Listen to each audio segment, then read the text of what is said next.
में बहुपद चैप्टर लेकर के आया हूँ। बहुपद चैप्टर जो है ये काफी ही बेटर चैप्टर है और उम्मीद है कि आप लोग इसे बहुत ही अच्छे तरीके से सीखिएगा।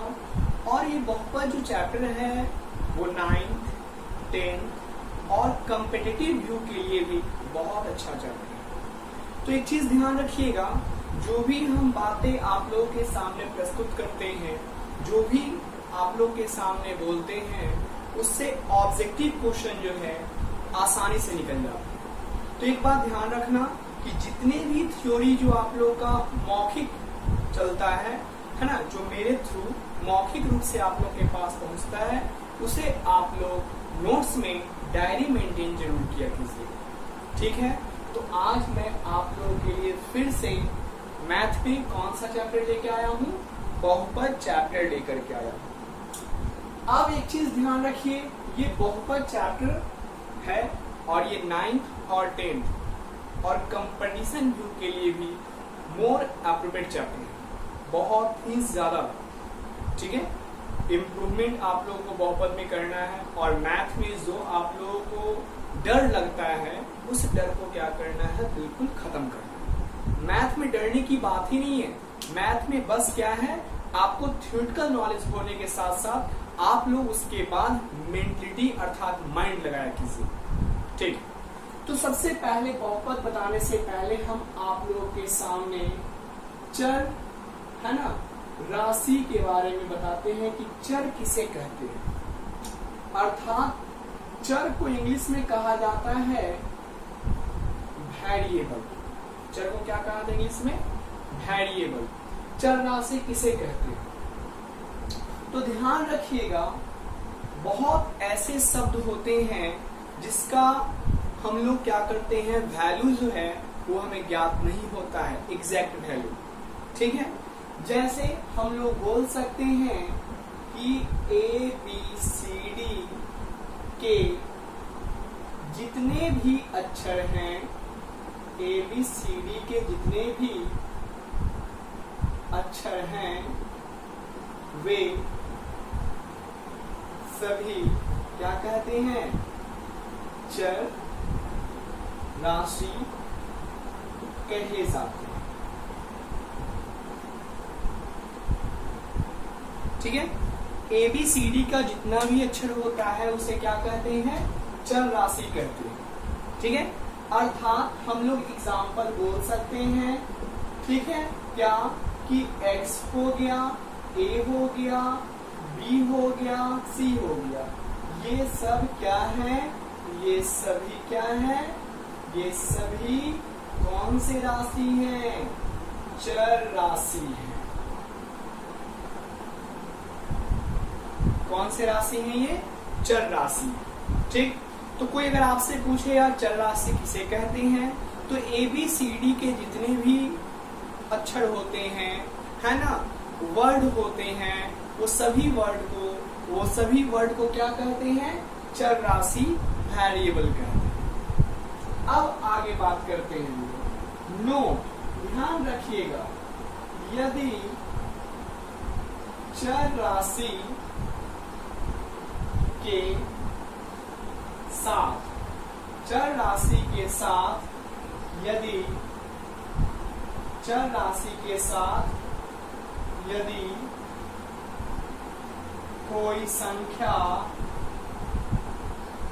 चर राशि के साथ यदि कोई संख्या गुणा में अर्थात गुणांक में हो तो वे भी चर राशि हो जाते हैं।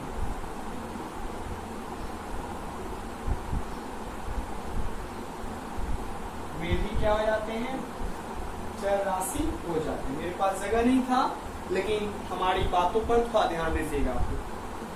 यदि चर राशि के साथ यदि कोई संख्या गुणांक में अगर होता है तो वो भी क्या कहलाते हैं, चर राशि कहलाते हैं। जैसे example 2x, 4y square, 6x, है ना, 3p, ये सब क्या है, चर राशि। ये सब क्या है, तो चर राशि हैं। ये सब क्या कहे जाते हैं? चर राशि कहे जाते हैं। तो आप लोग एक बात ये समझ में आ गया कि चर राशि किसे कहते हैं? तो ABCD के जितने भी अक्षर होता है उसे क्या कहते हैं? चर राशि।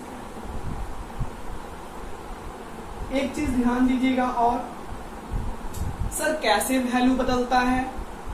जैसे देखिए 2x है तो बहुत सारे बच्चे हैं, तो बताओ कि कोई x का मान अगर हम कह दें कि वैल्यू अपने मन से मानिए, तो देखिएगा कोई बच्चे 0 मानेंगे, कोई x का मान 1 मानेंगे, कोई x का मान 2 मानेंगे।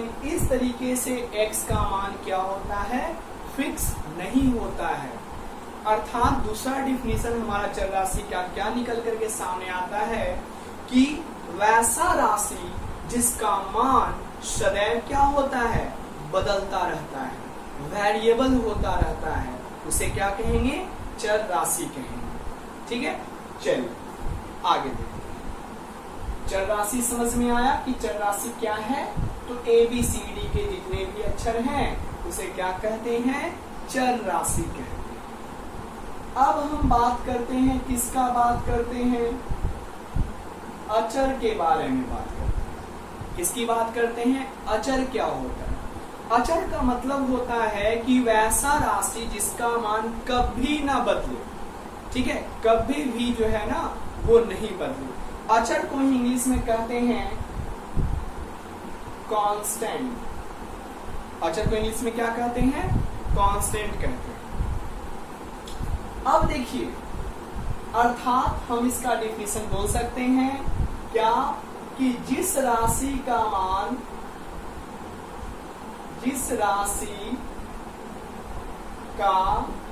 मान कभी नहीं बदलता है उसे क्या कहते हैं? अचर राशि।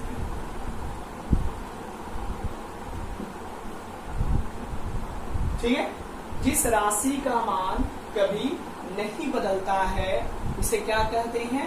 अचर राशि।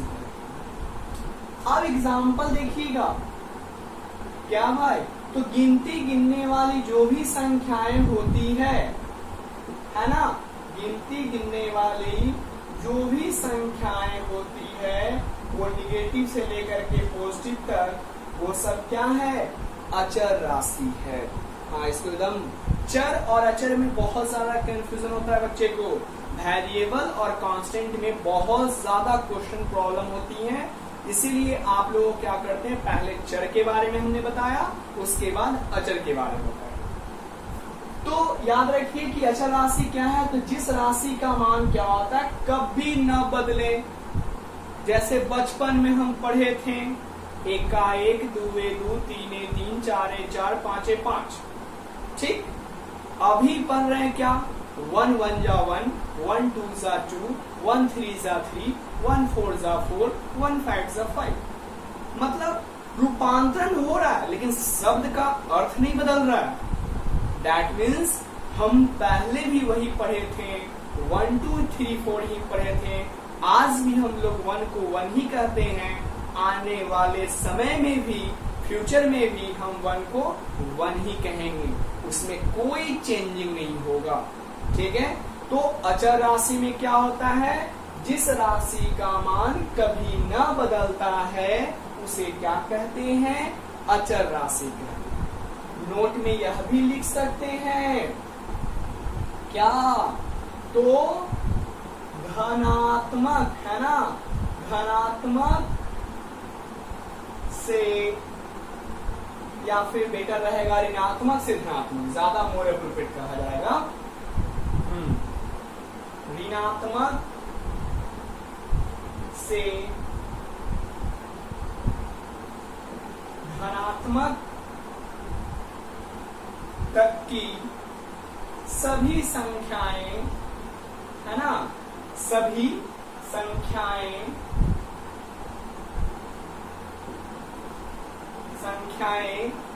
क्या होती है? अचर कही जाती है।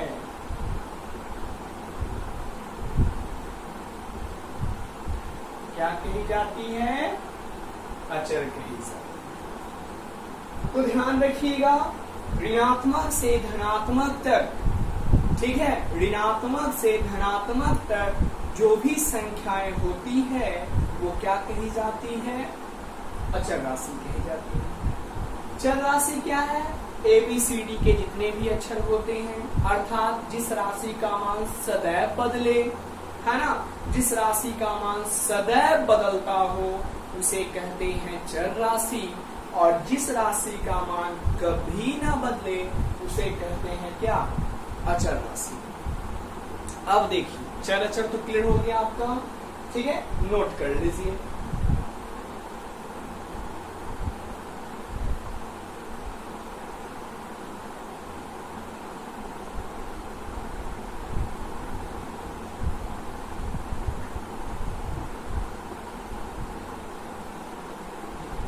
अब देखिए आप,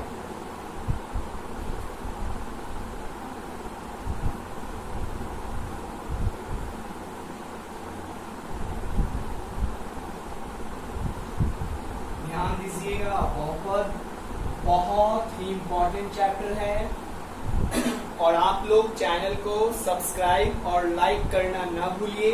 इससे क्या होता है, हमारा मनोबल बढ़ता है ना, और आप लोग को बेहतरीन वीडियो, है ना, धीरे धीरे अपलोड किया जाएगा आपके चैनल पे, बिल्डेंट कोचिंग सेंटर जो चैनल है उसी।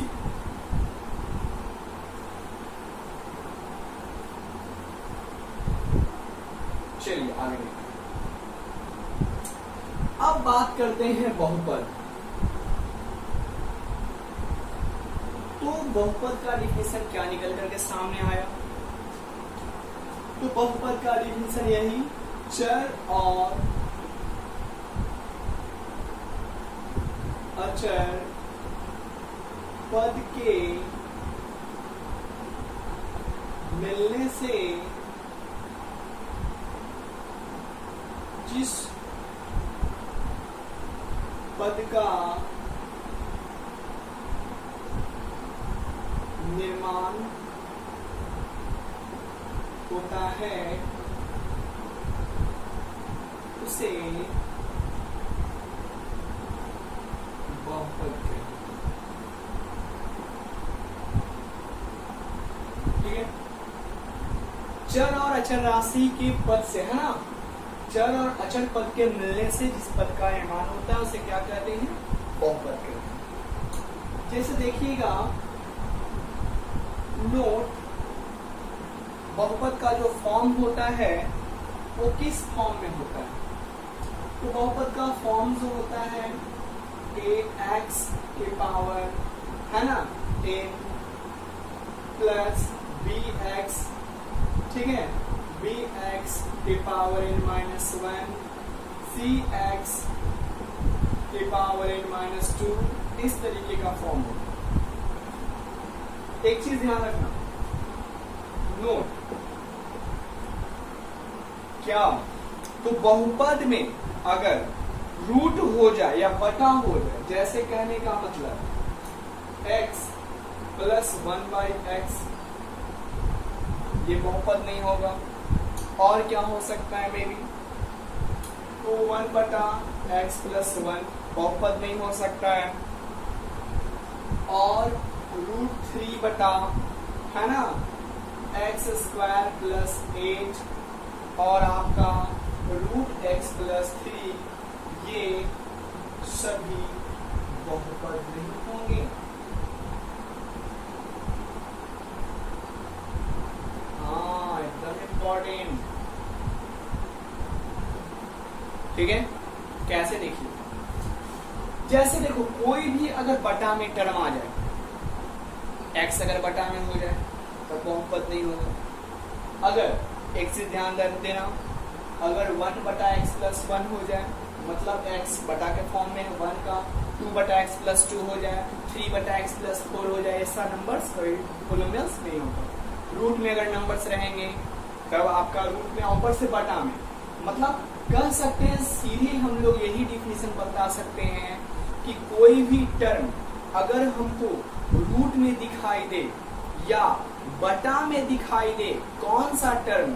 चर राशि, है ना, चर राशि का पद यदि बटा में दिखे या रूट में दिखे, इसमें और कोई चर राशि नहीं ना है, नहीं, तो बटा में दिखे है ना, या रूट में दिखे तो बहुपद नहीं होगा। अब देखिए बहुपद कौन कौन हो सकता है, तो 2x + 3 होगा, 4y होगा, 3p हो सकता है, 4s हो सकता है, 2r हो सकता है। इस तरीके से सब क्या है, बहुपद है। ओके, ये क्लियर हो गया ये चीज। आगे देखते हैं। अब देखिए, अब ध्यान दीजिएगा, बहुपद है ना, अगला क्रम, बहुपद का घात या घात के आधार पर या घात के आधार पर बहुपद।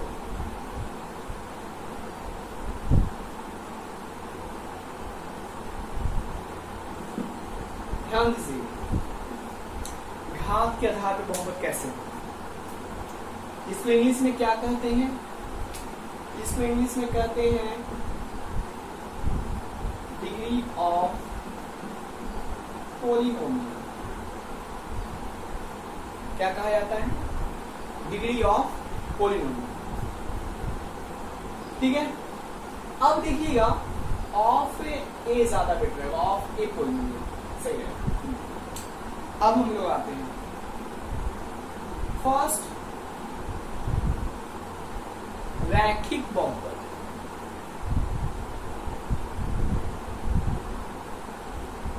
कौन सा बहुपद, रैखिक बहुपद। इसको इंग्लिश में क्या कहा जाता है, रैखिक बहुपद को, तो रैखिक बहुपद को कहा जाता है लीनियर पॉलिनोमियल। क्या कहा जाता है, लीनियर पॉलिनोमियल।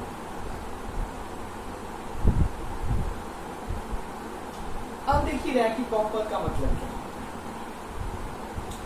जिस बहुपद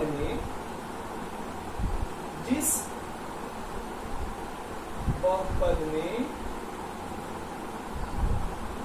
घातों की संख्या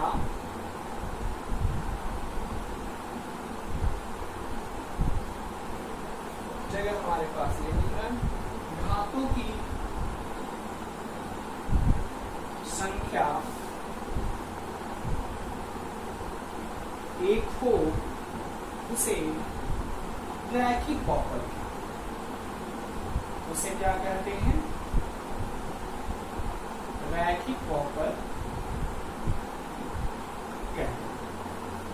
घात की संख्या एक होना चाहिए। जैसे देखो 2x, घात की संख्या कितना है, हाँ, जैसे सर पे बाल होता है वैसे ही संख्याओं पे घात होता है।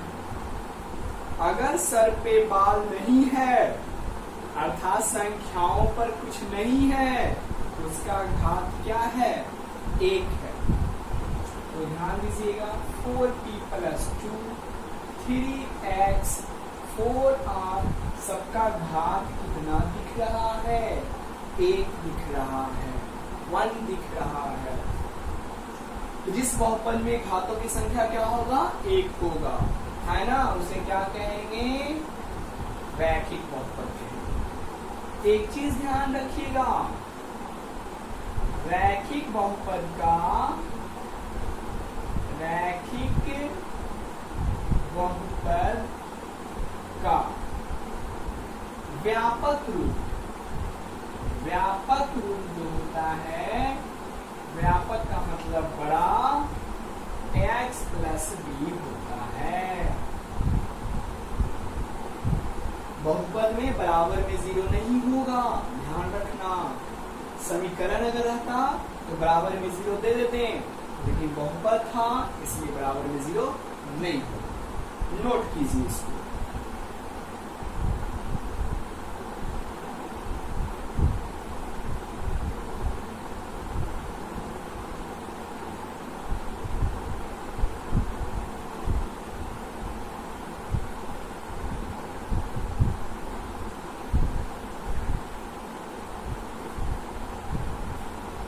अब देखिए आप,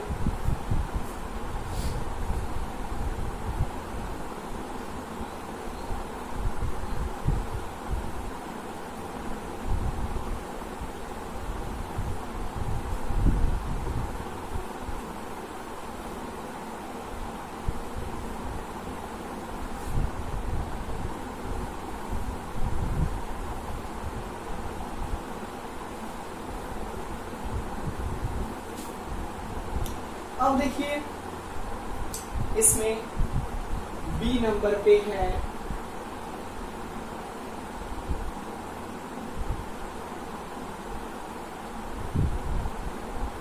द्विघात बहुपद। क्या कहते हैं? द्विघात बहुपद। इसको इंग्लिश में कहा जाता है क्वाड्रेटिक पॉलिनोमियल्स। इसमें क्या है, ध्यान देना, शब्द से ही पता चल रहा है द्विघात, घात कितना? 2। जिस बहुपद में घात की संख्या कितना होगा?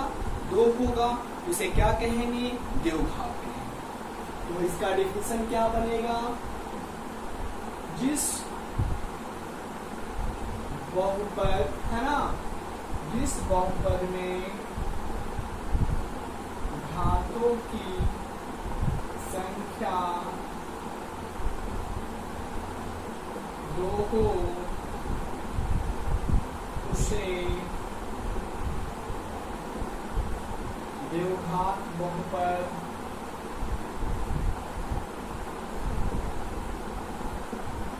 कहते हैं। ध्यान देना है बेटा, ध्यान देना बाबू, ठीक है? द्विघात बहुपद। अब देखिएगा द्विघात बहुपद क्या है, तो ध्यान देना। तो घात की संख्या कितना है? 2 होना। घात की संख्या, इस पूरे पद में घात कितना है? तो द्विघात। हाँ, बहुत सारा टर्म रहेगा और उस टर्म में जिसका घात है ना, जिसका घात ज्यादा होगा वही घातीय बहुपद होगा। तो ये आपका 3 गो पद भले दिया हुआ है, लेकिन इस तीनों पद में सबसे ज्यादा घात किसका है? तो इस टर्म का घात ज्यादा है। कितना? 2, तो द्विघात हो। अगर यहाँ 4² हो गया, कितना घात हो गया? 2 हो गया। अगर यहाँ 3r² + 4 हो गया, कितना घात हो गया? 2 हो गया। इस तरीके से हम लोग कह सकते हैं कि जिस बहुपद में घातों की संख्या 2 होती है उसे क्या कहते हैं? द्विघात बहुपद कहते हैं। ध्यान दीजिएगा, इसका व्यापक रूप, व्यापक का मतलब सर तो बड़ा, व्यापक रूप ax² + bx + c होता है। इसका व्यापक रूप क्या होता है? ax² + bx + c हो गया द्विघात। अब हम लोग चलते हैं सी नंबर, त्रिघात बहुपद। त्रिघात बहुपद को इंग्लिश में कहते हैं क्यूबिक पॉलिनोमियल। क्या कहा जाता है? Cubic polynomial.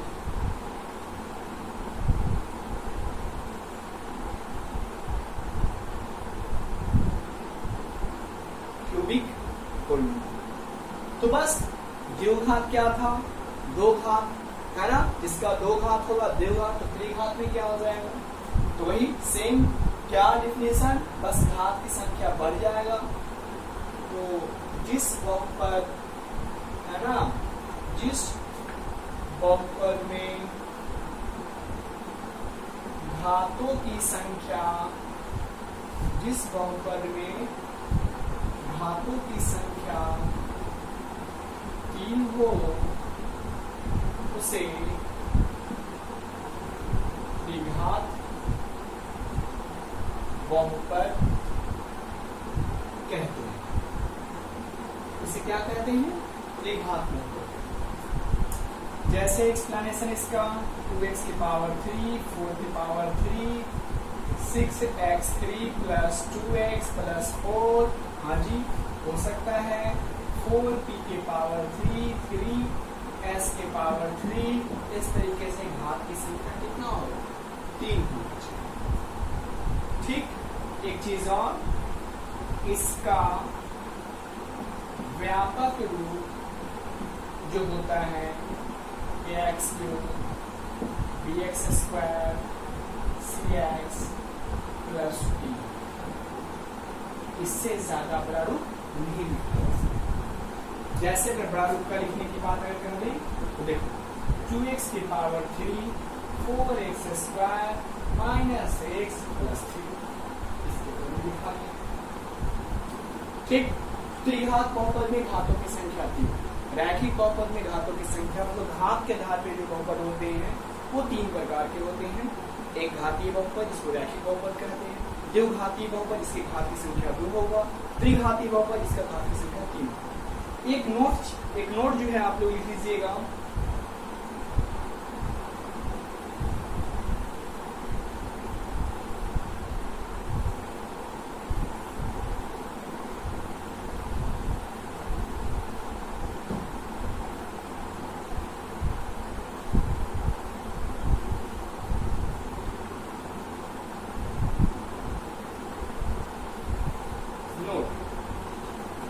देखिए जितना घात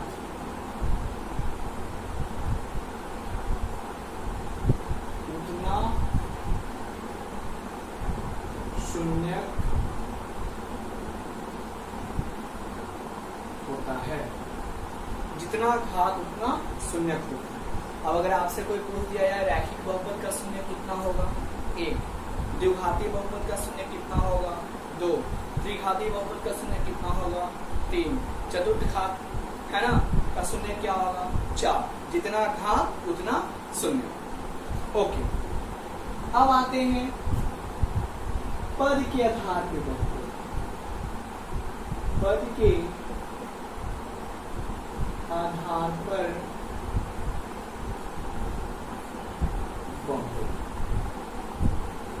ध्यान दीजिए polynomial on the basis of degree, sorry polynomial on the basis of term, ठीक है, पद के आधार पर। फर्स्ट एक पदी बहुपद, इंग्लिश में कहा जाता है मोनोमियल पोलिनोमियल। इसमें क्या होता है, इसमें होता है पद जिसमें एक पद हो, घात से इसमें मतलब नहीं है, इसमें पद से मतलब। जैसे देखिए जिस बहुपद में एक पद हो, जिस बहुपद में एक पद हो उसे एक पदी बहुपद कहते हैं। एक चीज ध्यान रखना, ऑब्जेक्टिव क्वेश्चन यही सबसे निकलता है। एग्जाम्पल देखिएगा, जैसे 2x के पावर 3, 4x के पावर 3, x, 4p, इस तरह से क्या हो गया एक पदी में। जैसे मान लो क्वेश्चन रहे 2p प्लस 3p के पदी बहुपद है, कैसा बहुपद है, कितना पद का बहुपद है, कितना पद का बहुपद है। ऑप्शन एक, दूसरा बी ऑप्शन है ना, 2, तीसरा 3, चौथा नन। बताइए ये पदी बहुपद है। अगर सोच रहे हैं दो पदी बहुपद तो गलत सोच रहे हैं। कैसे, देखिए 2p प्लस 3p, कितना p, 5p द्विपदी बहुपद, एकपदी,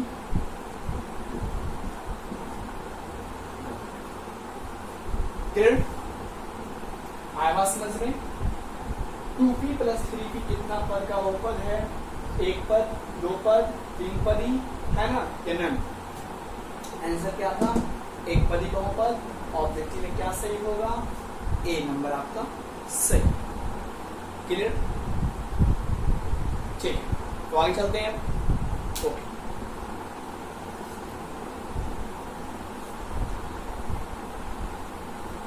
चूंकि 2p 3p p की बराबरी रहेगी। अगर आपके पिताजी बोलेंगे बेटा 2 किलो आलू ले लेना, 3 किलो आलू ले लेना, 4 किलो आलू ले लेना, तो एक बार बोलिएगा ना क्लियर बताइए ना पिताजी कितना केजी आलू लेना। क्यों? तो एक ही पद में है, एक पद को बार बार नहीं बोल सकते, अच्छा नहीं लगेगा, है ना? जैसे मान 50 किलो आलू लेंगे तो क्या 50 बार बोलेंगे? 1 किलो आलू ले लिए, 1 किलो आलू ले लिए, 1 किलो आलू ले लिए, इस तरह से जैसे 50 सही नहीं रहेगा, सीधे वही एक पद हो। 2p 3p ऐड हो गया, pp 5p हो गया।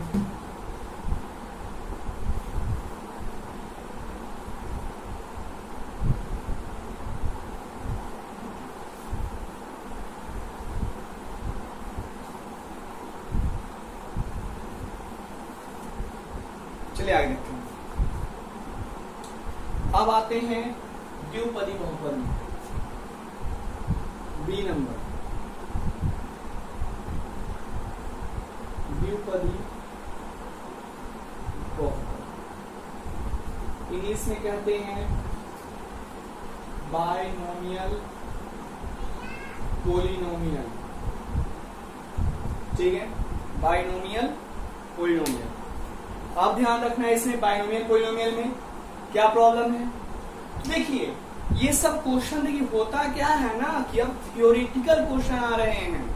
अब आप लोग के जो भी टीचर लोग या यदि हम भी वैसा गलती करते हैं कि केवल किताब का मेन फॉर्मूला लिख करके आप लोग को क्वेश्चन बोल दे बनाने के लिए, तो आप नहीं बना पाइएगा। जब तक उसके बारे में फुल्ली थ्योरी नहीं रहेगा तब तक आप बना ही नहीं पाइएगा। तो इसलिए मेनली फुल्ली थ्योरी का होना जरूरी होता है। ठीक है, इसलिए आपको थ्योरेटिकल नॉलेज का होना अति आवश्यक है। इसलिए आपको एक चीज ध्यान रखना है कि ऑब्जेक्टिव क्वेश्चन तभी डील होगा जब तक आपके पास फुल्ली नॉलेज होगा थ्योरी के बारे में। बहुत ऐसे बच्चे मिलते हैं जो बहुपद का मतलब नहीं पता है कि बहुपद किसे कहते हैं। अब जब तक बहुपद के बारे में अगर हम नहीं जानेंगे, उसके बारे में एक्सप्लेनेशन कैसे कर सकते हैं, उसके बारे में क्वेश्चन है तो उसको कैसे बना सकते हैं, कभी नहीं बना सकते हैं। इसीलिए थ्योरेटिकल नॉलेज के साथ साथ मेंटली दिमाग तब लगता है जब थ्योरी का फुल्ली नॉलेज हो। ठीक है, द्विपदी बहुपद बाइनोमियल पोलिनोमियल। ठीक है, जिस बहुपद में, हाँ बिल्कुल, द्विपदी पदों की संख्या कितना होगा? 2 होगा। ठीक है, तो देखिएगा जिस बहुपद में, है ना, जिस बहुपद में पदों की संख्या, जिस बहुपद में पदों की संख्या, जिस बहुपद में पदों की संख्या 2 हो, उसे द्विपदी बहुपद कहते हैं। उसे क्या कहते हैं? द्विपदी बहुपद कहते हैं। चलिए ध्यान रखना, उसे क्या कहते हैं? द्विपदी बहुपद कहते हैं। अब जैसे देखिए एक्सप्लेनेशन, जैसे 2x plus 3y 4p square plus p 3r square plus r। हाँ, कैसे हो गया? तो ये दोनों कभी जुट नहीं सकता है। 3x plus 2x plus 3y कभी ऐड नहीं होगा। 2 किलो आलू और 3 किलो टमाटर कभी ऐड हो सकता है? कभी नहीं होगा। यहाँ भी पावर क्या है? एगो में पावर 2 है, एगो में पावर क्या है? 1 है। तो आपको पता होना चाहिए, बीजीय व्यंजक में 9th क्लास, पिछले क्लासों में आप लोग पढ़े होंगे कि बहुपद या फिर चर राशि कब जुटता और घटता है? जब घातों की संख्या समान हो, है ना, और आधार समान हो, मतलब घात और आधार दोनों समान होगा तभी वो जुटेगा या घटेगा। ठीक, चलिए ये हो गया द्विपदी बहुपद। अब इस पे क्वेश्चन आता है, आपका क्वेश्चन देखिए, आप बताइएगा 3x² plus 4x plus x² के पदी बहुपद है, के पदी बहुपद है। उम्मीद है आप लोग बता दीजिएगा। ऑप्शन नंबर ए एक पदी, बी द्विपदी, सी त्रिपदी और डी नन। कौन होगा भाई बताइए। तो सबसे पहले क्वेश्चन को डायरेक्ट देख करके डील नहीं करना है, उसको अच्छे से पहले लिखना है। क्या था क्वेश्चन हमारा? 3x² 4x plus x²। बताओ हम क्या बोले? घात और आधार समान होना चाहिए, वो जुट और घट सकता है। इसका और इसका आधार भी x है और घात भी 2 है ना? आधार भी x है और घात भी क्या है? 2 है। तो 3x² और 1x² तो हो जाएगा 4x² और ये हो जाएगा 4x, क्योंकि घात इसका 1 है तो ये नहीं जुटेगा, अर्थात के पदी बहुपद तो बोल सकते हैं द्विपदी। इसलिए हमारा ऑब्जेक्टिव आंसर हो गया बी। ओके, ये सबको ध्यान में रखना है, ये सबसे क्वेश्चन निकलते हैं, बस आपको दिमाग से क्वेश्चन निकाल देगा, है ना। पिछले बार भी मैट्रिक में था क्वेश्चन, इस बार भी था, तो इसलिए ये सबको ध्यान में रखना है। चलिए आगे देखते हैं। अब हम लोग हो गया द्विपदी हो गया। अब हम लोग सी नंबर आते हैं, क्या? त्रिपदी बहुपद। त्रिपदी बहुपद, ट्राइनोमियल पोलिनोमियल, ट्राइनोमियल पोलिनोमियल। ठीक, ओके। ट्राइनोमियल पोलिनोमियल में आते हैं, किसे कहते हैं? तो ध्यान रखिएगा, द्विपदी में पदों की संख्या 2 था, एक पदी में पदों की संख्या 1 था, तो त्रिपदी में पदों की संख्या कितना होगा? बिल्कुल सही सोच रहे हैं, 3। तो जिस बहुपद में पदों की संख्या कितना हो? 3 हो, अर्थात जिस बहुपद में, है ना, जिस बहुपद में पदों की संख्या कितना हो? 3 हो, उसे क्या कहते हैं? त्रिपदी, है ना, बहुपद है।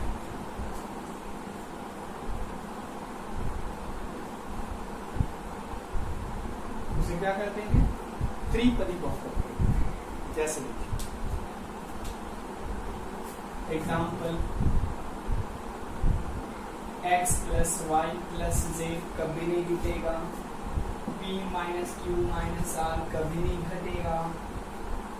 इस तरीके से बहुत सारे हो सकते हैं। क्लियर? नोट कर लीजिए।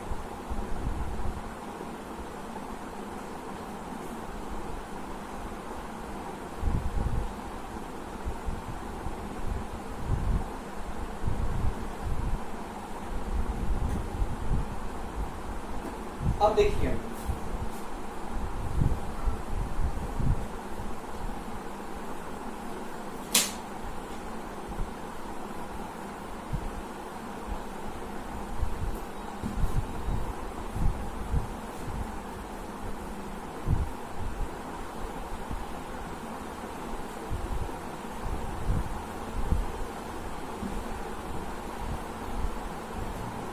अब ध्यान देना।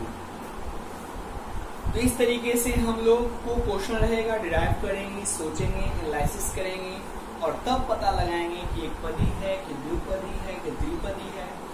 तो ठीक है, अब हम लोग आगे सीखते हैं। ठीक है। बहुपद का मान, बहुपद का मान इंग्लिश में कहा जाता है इसे value of polynomial, value of the polynomial.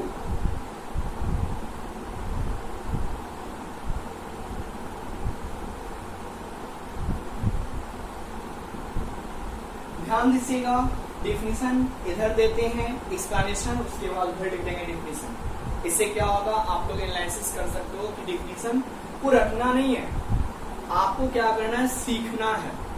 जब डिफिनीशन आप लोग सीख जाइएगा ना तो फिर रटने की जरूरत ही नहीं है, ठीक है। तो कैसे लिखें, बहुपद का मान क्या होगा। जैसे क्वेश्चन है 2x स्क्वायर 3x प्लस 6 हो, जहां x बराबर 2 हो तो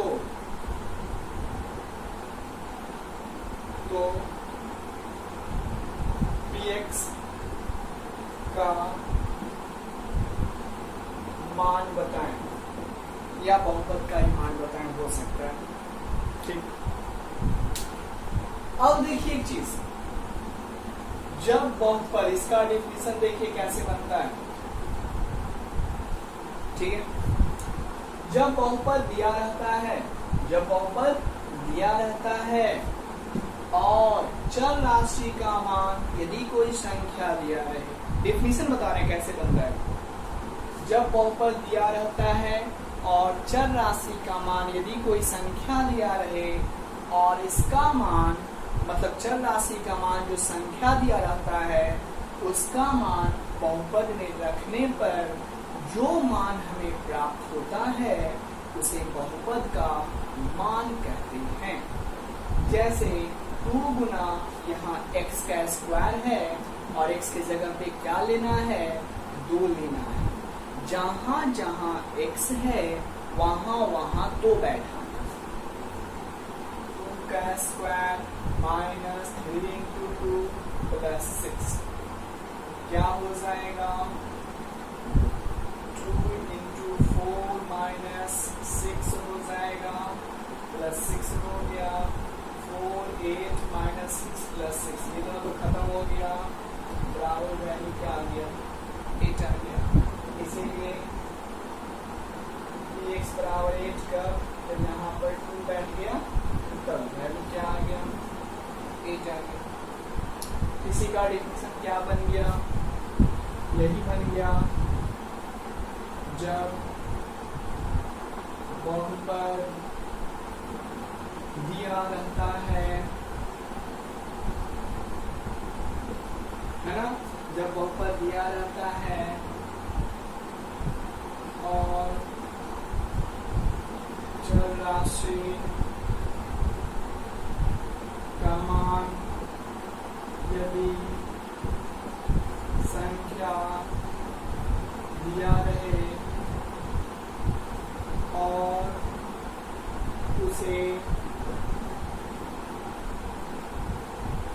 बहुपद में रखने पर जो मान हमें प्राप्त होता है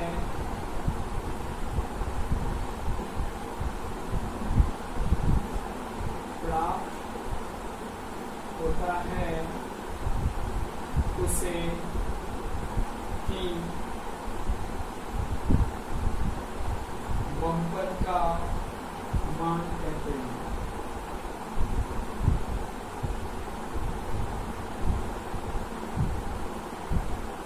उसे क्या कहते हैं, बहुपद का मान कहते हैं। इतना बड़ा डिफिनेशन याद करने की जरूरत नहीं है, आपको एक्सप्लेनेशन याद रखने की जरूरत है। जब बहुपद दिया रहता है और चर राशि का मान यदि कोई संख्या दिया रहे तो उसका मान बहुपद में बैठाते हैं। बैठाने के फलस्वरूप जो मान हमें प्राप्त होता है उसे बहुपद का मान कहते हैं। ठीक है, क्लियर? एक क्वेश्चन और बताएं। चलिए ध्यान दीजिए, इसको नोट कर लीजिए।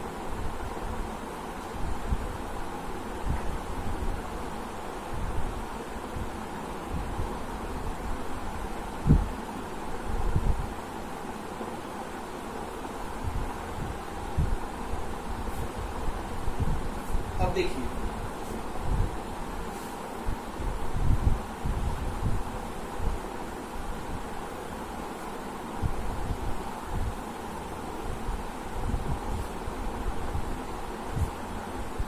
जैसे मान लीजिए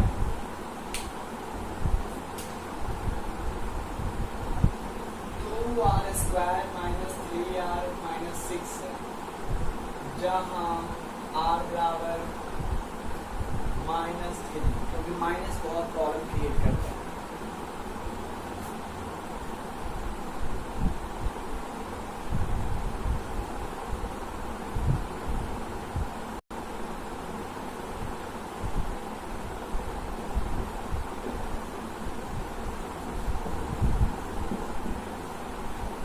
ठीक है, r बराबर क्या है भाई, जहां जहां r होगा वहां वहां क्या बैठेगा, -3 बैठेगा। 2 इंटू -3 का स्क्वायर, 3 इंटू -3 -6। पता है निगेटिव संख्या का अगर घात सम संख्या होता है पॉजिटिव, 2 इंटू 3 का स्क्वायर 9 पॉजिटिव में आ गया, माइनस माइनस प्लस 3 आ गया, और यहाँ पर क्या है -6 है, 9 की क्या हो गया 18 हो गया, 3 हो गया 6 हो गया, 18 क्या हो गया 18 21 -6। कैलकुलेशन को क्लियर कर दी, क्या आया हमारा रिजल्ट, तो 21 से 6 जाएगा कितना बताइए, है ना। ठीक है, क्लियर हो गया, चलिए ठीक है, 15 आंसर। ठीक है, तो आपको इस पर 5 क्वेश्चन आप लोगों को बनाने के लिए देते हैं। ठीक है, और मेरे नंबर पे है ना, व्हाट्सएप नंबर पे आप लोग बना करके सेंड कर दीजिए। ठीक है,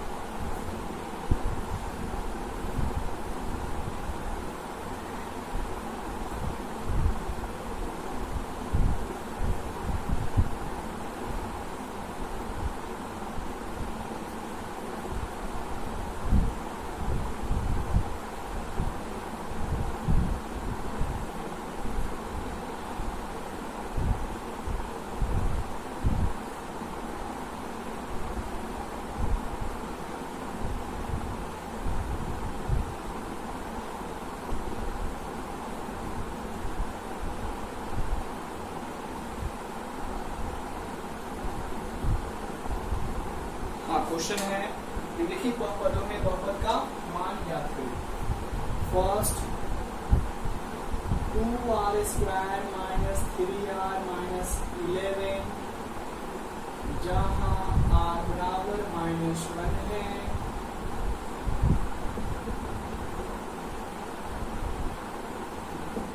जहां p बराबर -2 है, r स्क्वायर कोई जरूरी द्विघात ही हो, त्रिघात भी हो सकता है, r क्यूब फिर r स्क्वायर 6 है, जहां r बराबर -2 क्वेश्चन। फिर देखिए x स्क्वायर -2x -6 है, जहां x बराबर -3 हो। एक क्वेश्चन और है b स्क्वायर 6b -12 जहां b बराबर -6। इस तरीके से 5 क्वेश्चन आप लोगों को दिया गया। तो आज हम लोग क्या क्या सीखें, चर किसे कहते हैं, अचर किसे कहते हैं, बहुपद किसे कहते हैं, और घात के आधार पर बहुपद कितना होता है, 3 होता है, एक घाती बहुपद, द्विघाती बहुपद, त्रिघाती बहुपद, है ना। फिर हम लोग सीखे पद के आधार पर बहुपद कितना, 3, एक पदी, द्विपदी, 3 पदी, और फिर क्या सीखे बहुपद का मान। एक चीज ध्यान रखना, आप लोग जितनी अगला नेक्स्ट वीडियो अभी चलेगा बहुपद का, तो 3 वीडियो चलेगा अभी, है ना। ये तो फर्स्ट वीडियो था आपका, अच्छे से मेहनत कीजिए, और मेरा उद्देश्य यही है कि आप लोग ठीक है अच्छा से शिक्षा को प्राप्त कीजिए और मैट्रिक एग्जाम में बहुत ही अच्छा मार्क्स लाइए, और मार्क्स के साथ साथ नॉलेज भी आप लोगों के पास हो, क्योंकि बहुत सारे ऐसे बच्चे होते हैं बाबू जो मैथ से बहुत डरते हैं। ठीक है, तो उन लोग डरना नहीं, आप लोग डरिए नहीं। और मैथ से डरना नहीं, मैथ, फिजिक्स, केमिस्ट्री, ये सब साइंस पेपर काफी इजी टर्म होते हैं। उसको क्या होता है अच्छे से आप सीखिएगा। बहुत सारा मैंने बेस ही नहीं पता होता है ना, ये सारा हम एक बेस से उठाए हैं और आप लोग के लिए अच्छा करने का प्रयास किए और करेंगे भी, ठीक है। लेकिन आप लोग क्या करना है, आप लोग को मेहनत करना है और सारे वीडियो को ध्यान से देखिए, ठीक है। धन्यवाद, थैंक यू।